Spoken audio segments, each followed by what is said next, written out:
Okay, here is the old idler pulley.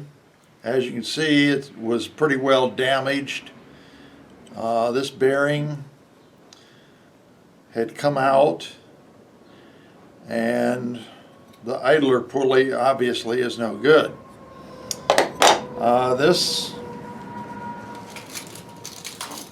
This is about 4 7/8. I believe this is the wrong one, but I could have changed that a long time ago because I could not find the right one.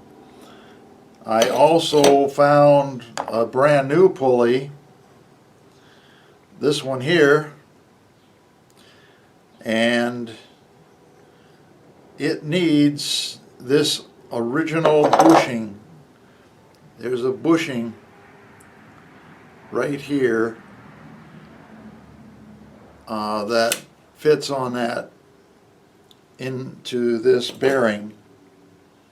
The original bearing fits inside of it. It's a little bit too big.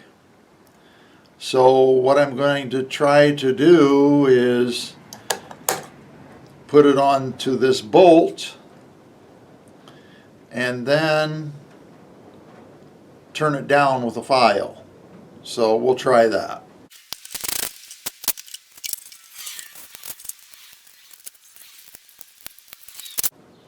Okay, the first time I tried it, I got this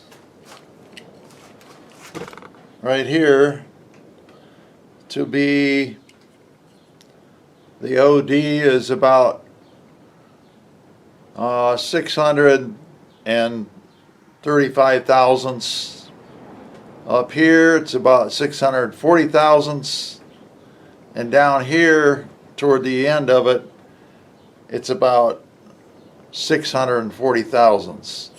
If you notice, at the very edge of this thing here, I was not able to turn that down very much because this file that I'm using right here has a slight radius on this edge,